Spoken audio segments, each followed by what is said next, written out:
Randy Manaloto. He will be the head of our table today. Randy, take it away. Yes, good morning, everyone. I hope you had a great week and looking forward to our last week, next week, before hopefully the lockdown ends. Yes. Uh, but in the meantime, let's make the best out of it. Um, this past 6 weeks have been very challenging, very blessings filled, and hopefully you guys are able to adjust accordingly, pivot and move forward as we uh, continue to help our country and our community go to greater heights. So I think I was asked to moderate this whole mastermind meeting. Actually, I'm just the one moderating this. I'll just share a few insights here, but this is actually a sharing of everyone. So please, if you have anything to share or to give insights about certain issues, please do so. We're here to help each other and to learn. Thank you. So how do we go about this? Do we go right away to questions? Yeah. If you want, Randy, it's up to you. Okay, sige.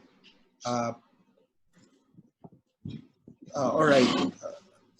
One of the members, uh, I believe, was asking how he can incentivize his people to go back to work right after this ECQ is lifted.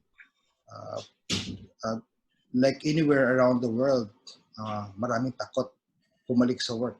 Baka mahawaan or lalo na people vulnerable, no? Like people who have lingering illness or who are either very old or very young.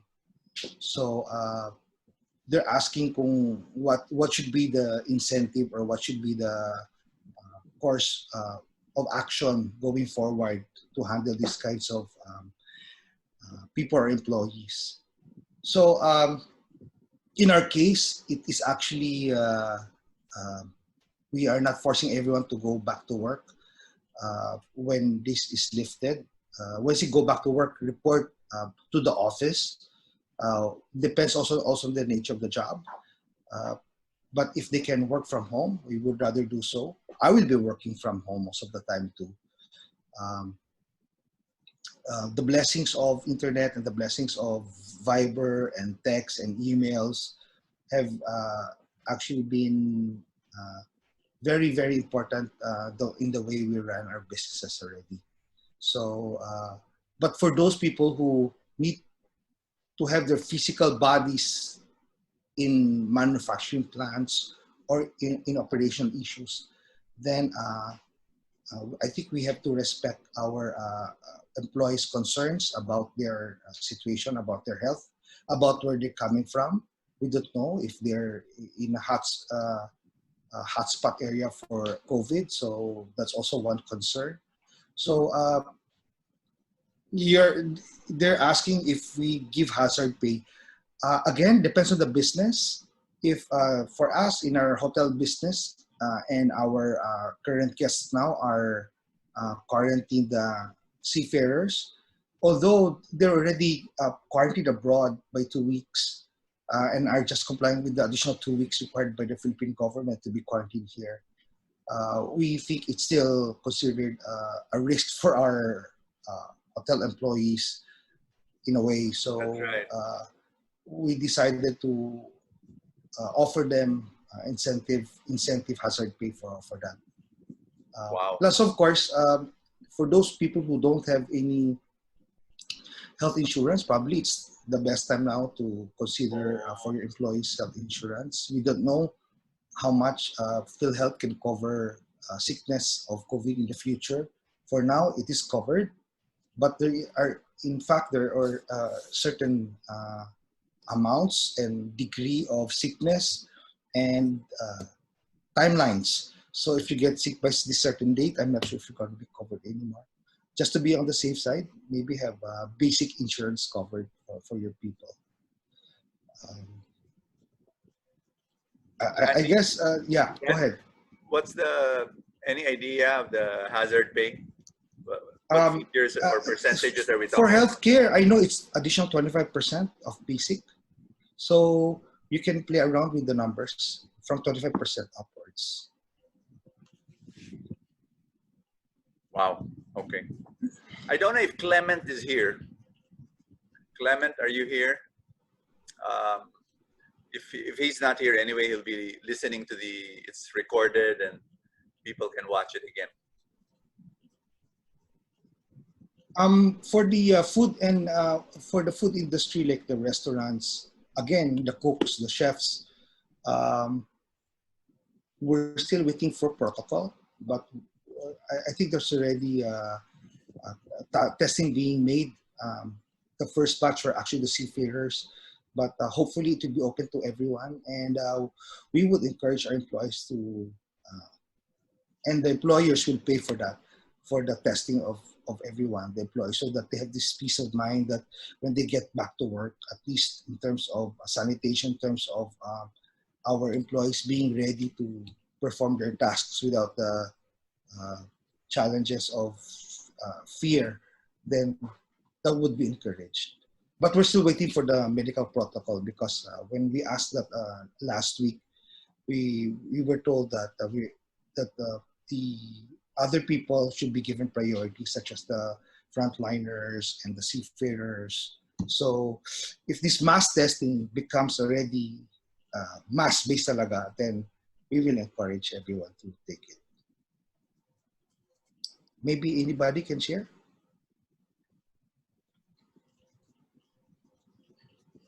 Uh, I just want to share what my friend did, no? Because my friend is also in manufacturing, no? And he is in the food business. So what happened is that they provided housing already, especially for the key supervisors and managers. So I think he's in Giginto. It's my partner, si Hernan. He's in the fish business, and then he's also producing all these feeds, no? Feed for the aqua industry. And what he did was initially he had a difficult time because he was running at 30-40% now because of that problem of movement, no? Movement of his because most of the workers are very worried about going into the factory. So ang ginawa niya, but because he cannot stop because he cannot stop. So initially he was running at 8 hours a day. So ang ginawa niya, he ran it at 24 hours a day. But the key people has to stay in. Yung mga supervisors, mga managers, ang ginawa, nag-provide sila ng housing. Para, so that this because it's the most important is the key people. And then what happens, all the workers that comes in goes to a disinfectant. May ano yan, may protocol talaga yan. Kasi they have to handle a lot of these feeds, mga feeds handling yan. So ang ginawa niya, social distancing on the workers, pero nag-move siya ng 24 hours. So he's running at 24 hours. Pero okay. There's been, initially, takot yung mga tao, but eventually, pumasok na rin. They're showing this, may protocol. Diba? Pag may protocol, then they feel safe. And then they also provided some transportation for those, kasi nasa Giginto yan. Malapit kila Marina yan. So yung Hokpo feeds. So yung ngayon, running at 24 hours na.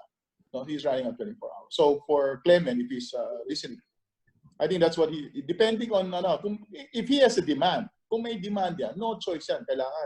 Kailangan askasuhin niya itong mga protocol na ito para his people will be able to stay, no? And then if he can provide housing, yung mga malapit sa kanya, para wala masyadong movement, no? Thank you, Sir Edward. Sorry, I took that for granted kasi nga most of my employees are providing housing. Kaya kaya I didn't even think of that as a housing is very critical. In fact, like we thought that we're gonna lose a lot of tenants for residential apartments, but we noticed a lot of inquiries from BPOs now wanting to house their employees because of the social distancing requirement in their offices, and they want their employees to be near where they work, because the restrictions, if ever it's going to be downgraded to GCQ, it will still be limited transportation. So yes, housing is very, very critical and needed. For our hotel staff, actually, they're all staying in buti lang we were able to provide housing for our employees, our hotel staff in the hotel itself. So we had no issues there as well. Anybody wants to share? Anybody else? Anyone else? Sige, if none, next question, please. All right. Next question. There we go. From Kane. So Kane is asking, the ECQ has forced us to stop our daily operations at all levels. Public transportation is at hold due to the strict observation of social distancing. Once the ECQ is lifted, I think Kane, his family is into managing bus companies, inter-province bus companies. Wow, that's also one of the industries hit right now. Yeah. Wow. I feel for you. It is a business that is being controlled also by LTF, LTRFB, and so you cannot just there's no surge pricing here. You're restricted to the pricing set by the government, and so with this in place, it's a challenge to decide if they will continue operating but at a loss because of this of these restrictions of limiting the number of passengers. It's gonna be a challenge. I don't know how the government, the LTO can help here. They are imposing these rules, but the pricing of this mass transportation is just too low to make these operations viable. So they either have to adjust or the government has to give subsidies on this. Other than that, I think the way to pivot here is probably use your bus networks. You have already the drivers and some people. Is probably the hottest thing to do now is logistics, especially intercities or inter-province logistics for cargos and for essential and non-essential items. So use your network to deliver goods. That is now the biggest frustration of like me sending relief goods to Mindanao. Flights have been canceled, so the only way to send is through either shipping, which is now done just once a week by sea, or RoRo. Although every day it takes about 2 weeks to be delivered. So probably this could be one area that you may want to focus on. Can we go back to the question? Probably I didn't answer the rest. That's one option. Because you're in the logistics already, take advantage of that network of drivers, of your buses to do cargo. That's one. I've got a previous question, please. Previous question.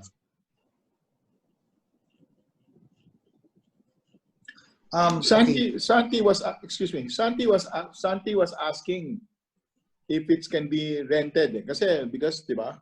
For example, you can work with the different BPOs and use those buses to transport 23 people. Then you can charge higher. I think that Santi has a question kanina, diba? He was asking if it can be for rental. The public transport can be converted to rentals. I don't know. That's why I think as far as I'm concerned, yes, they are.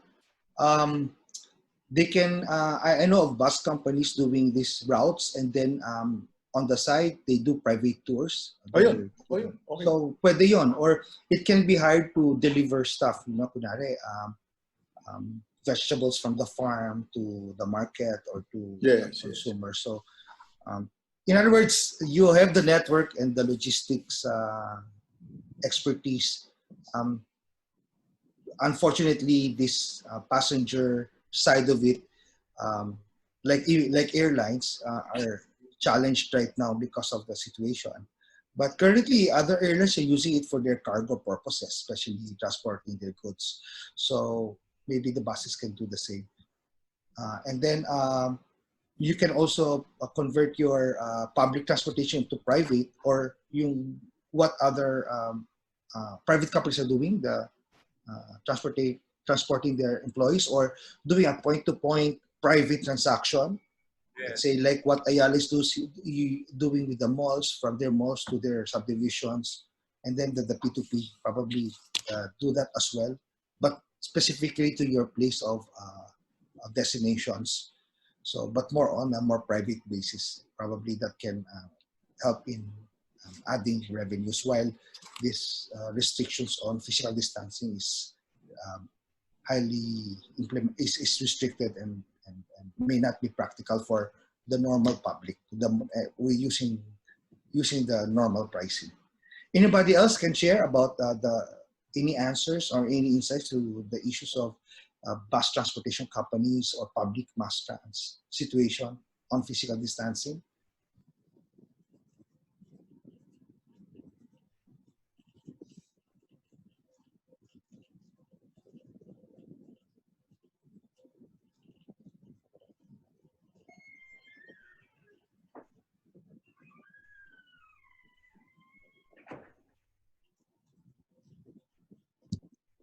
Okay, next question, please.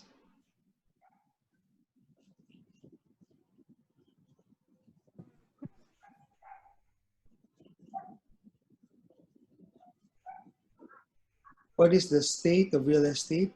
I own several condo units. Some are rented long term and some have no takers. Okay, hi Michael. Um, yeah, I feel for you too. Uh, um, okay, for those rented long term, then you have no issues there. Just try to make peace with your tenants. Try to, it's now uh, a tenant's market. So be more reasonable when dealing with them. Um, and for those units that are vacant right now, then I think you should be more aggressive in looking for long-term tenants. Now is not the right time to do short-term basis unless there's a market for it.